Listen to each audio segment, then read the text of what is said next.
Student litre bird English school में आप सबका स्वागत है। अपने ने लास्ट पोएम नंबर 4 तक देखा। अब लेसन नंबर 5 स्वराज की नींव, जिसके लेखक है विष्णु प्रभाकर।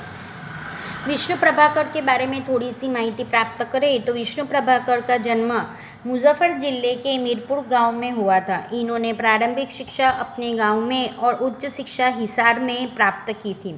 कई वर्षों तक पंजाब सरकार की सेवा करने के बाद सन 1974 से वे दिल्ली आ गए और तब से वो दिल्ली रहकर पूर्ण समय के लिए साहित्य सेवा में लगे हैं।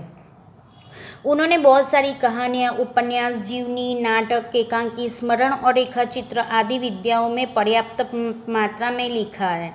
ये जो एकांकी है, ये जो स्वराज की नींव है, उसका प्रकार एकांकी है, जिसमें प्रथम स्वतंत्रता संग्राम 1857 में लक्ष्मीबाई के त्याग और संघर्ष का वर्णन किया गया है। स्वराज की नींव रखने में स्त्रियों की भी महत्वपूर्ण भूमिका रही है। प्रस्तुत एकांकी के पात्र स्वराज की नींव के पत्थर है, जिनके त्याग, तपस्या व बलिदान के द्वारा भले ही स्वराज प्राप्त नहीं हुआ, लेकिन वे स्वराज की नींव का पत्थर बनकर जनमानस में देश प्रेम व नव जागरण की भावना जगाने में अपनी सार्थकता समझते हैं।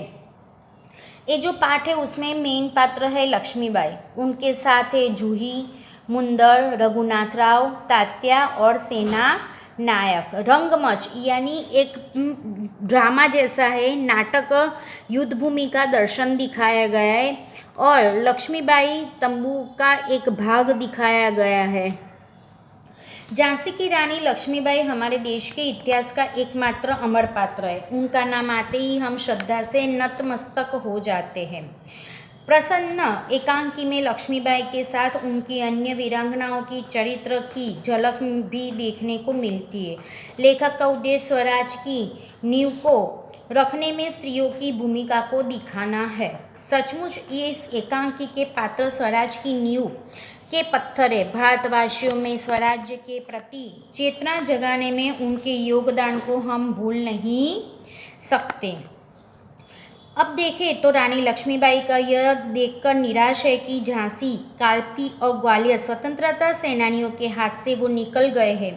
केवल ग्वालियर का किला उनके अधिकार में रहा है, यानी ये सब निकल गए, सिर्फ उनके पास ग्वालियर ही है। रानी लक्ष्मीबाई किसी भी कीमत पर झांसी अंग्रेजों के हाथ से वापस लेने पर वो निश्चय करती है, उसका अनुलेख किया गया है। अब पेज नंबर 16 पे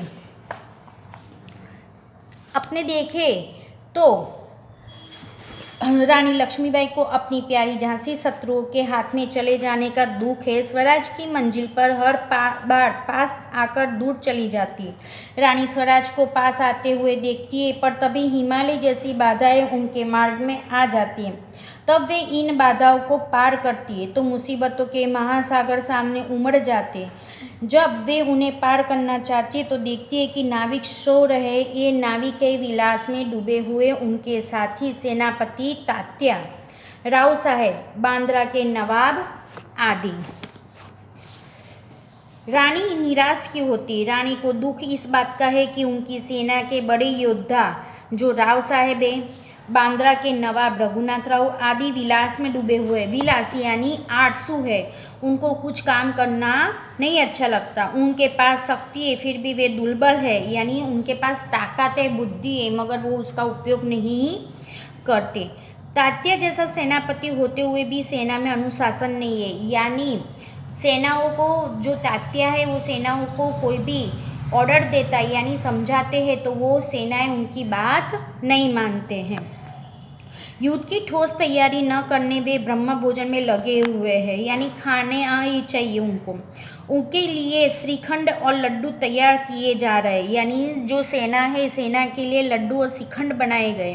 ग्वालियर जैसा दर्द किला उनके हाथ में है, फिर भी वे कुछ नहीं कर रहे हैं। जूही और मुंदर जो है वो रानी लक्ष्मीबाई की सखियाँ है। जूही और मुंदर वो लड़कियों के नाम है जो उनकी सखियाँ यानी सहेलियाँ हैं। जूही सेनापति तात्या को चाहती है और मुंदर रघुनाथ को। जूही अच्छी नर्तकी यानी नाचने वाली कथक है। वह विलासियों के मनोरंजन के लिए नाचना नहीं चाहती। स्वराज के लिए वह अपने प्रेम को भी ठोकर मार सकती है। मुंदरबी युद्ध में रानी लक्ष्मीबाई के साथ ही रहना चाहती है। उसे भी प्रेम से अधिक स्वराज्य प्यारा है। युद्ध में जूही तोपखाना संभालने की जिम्मेदारी लेती है। अपने नेक्स्ट वीडियो में पेज नंबर 70 पे देखेंगे। तब तक thank you student, take care, आभार।